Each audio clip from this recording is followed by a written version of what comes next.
Hello guys, we are back with our next lecture. In this lecture, let us go through structured types in database management system, guys. Okay. So basically in database management in SQL, whenever you want some things to be subparts or sub elements or sub types, you can make them happen, guys. So once we are going through the example, you'll be having a clear idea. Okay, so assume these things, guys. So you are creating a type of a name as it is having two parameters. Okay, that is nothing but first name and last name. Okay, then you wrote a final. So here final indicates that there is a subtype for this part. So this student is having an address, and address is internally having a street, city and zip code. So after that we wrote no final. So no final indicates that there are no further subtypes inside it. So basically if you write some kind of structure for this, it will be in this way. Okay, so here it is the name. So inside name we are having first name, inside name only you are having last name, inside that you are having address, and again address is having subparts, that is a street, city and zip code. Guys, this is just a small representation which you can understand or which you can analyze to remember these kind of things. Just a representation which I am drawing, guys. It's not any kind of a formal thing. I'm just drawing for your understanding. Okay.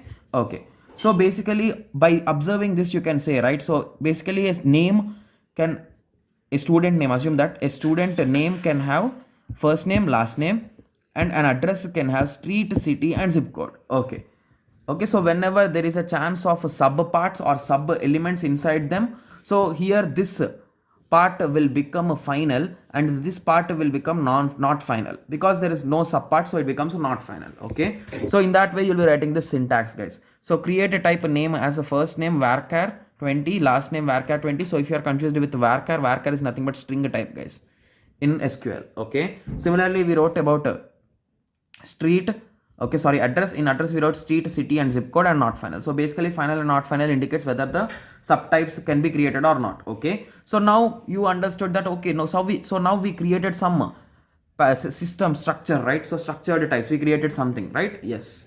So now how can you use them? So structured types can be used to create tables with the composite attributes. So if you recall, what is a composite attribute, guys?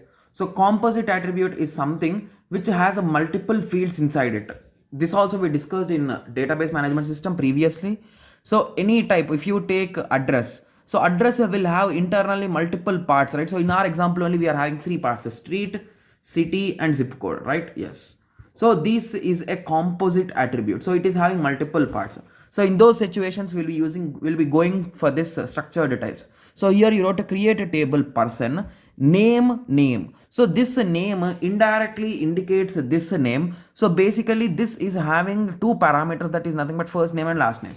Similarly address. So address is also having three fields, and we gave address, date of birth. Okay. Yes. So in this way the structured things will be represented, guys.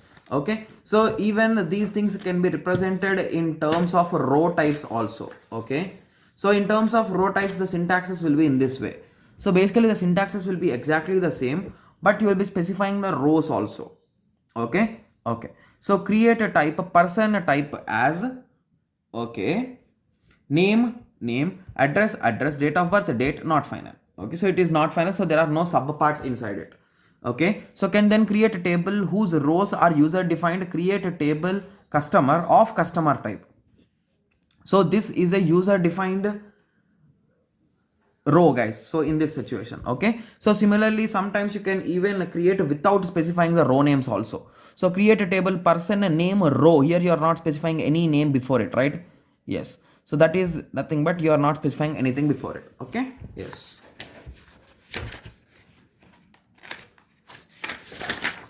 Okay, so similarly you can even create methods in SQL, guys. So the methods will be in this way. So assume that you want to calculate the number of days or number of months or someone's age, assume in that way. Okay, so for those things, instead of writing a big programs, you can just write small scripts or small functions for them, right, to do that operations. Okay, so the operations will be in this way. The functions can be written or the methods can be written in this way. So you can add methods declaration. So the declaration will be in this way: method name, the parameters and the return value. Okay, so method age on date. Okay, so on date is nothing but a date, return interval years. So here you are trying to return the number of years from the date of his birth and today's date. Okay, so method body is given separately, so here you will be writing the method body in this way. So basically, if you recall, in programming languages like alog and ada, we used to write begin and end instead of these flower brackets, guys, right? So in the same way, here also you will be using the begin and end only. So initially you will be writing create instance method on age date, on date. So on date the operation is going on. You are returning the value of intervals. So for customer types, for each and every customer type based on your requirement, begin return on date. On date indicates today's date, guys, and self dot date of birth. So basically the customer's date of birth will be here and it will be subtracted and this value will be returned back. So this value is nothing but the age of that guy, right? Yes. So in this way you can get the age, guys. Okay, so for that the particular query will be in this way: select name dot last name. So here you are getting the guy's name, okay, and age on date, current date. So you are passing the current date here, so that date is used here. From that date, from the database date, it is subtracted to get the age of the customer, sorry, age of the customer or age of the client. Okay, yes, so from customer table. Okay, so similarly, that is introduction about methods, guys. So we discussed about structures, methods, and now let us go through constructors, guys.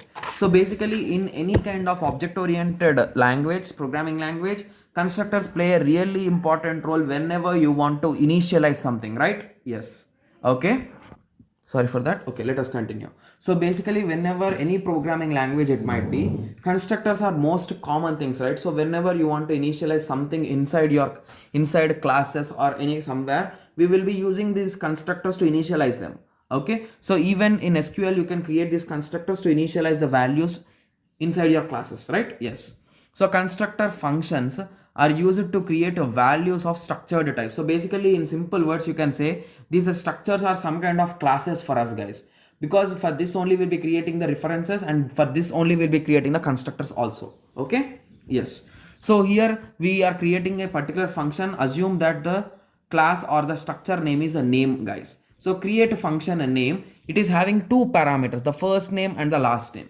Okay, and at the end you are returning the name. Okay, so initially you are beginning and you are ending. In between that you are writing set self dot name is equals to name. So this name is collected from here and this last name is collected from here. This self name and this last name indicates the local names, guys, the local values with it. Okay, yes. So now these names are stored here. Okay, yes. So this is a small constructor which you can create. Okay, so to create a value to the type of a custom name, so if you want to initialize the values of a particular customer, you can initialize in this way: new name, the guy first name and the last name with varchar type only. Make sure that the varchar is nothing but string type, guys. Okay, similarly, if you are if you are giving values normally, like insert into person, values will be writing in this way, right, in SQL, right? Yes. So in that way you can even give with this constructors also. So new name of the values, the guy first name, last name. Similarly, new address, the city, just give me a second, I'll be checking them. Okay, so the street, city and the zip code. So in this way.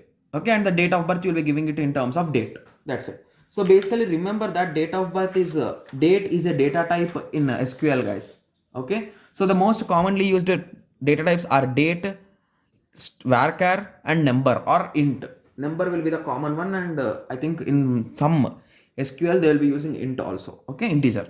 Okay, so number is also used. Okay, so I hope everyone got some basic idea about constructors, methods and structured types, right? Yes. So I hope everyone is clear with the basic idea. So in the next lecture we'll be going through the types of inheritance or inheritance, how inheritance is helpful in SQL. So let us meet in the next lecture. Thank you. Thanks for watching.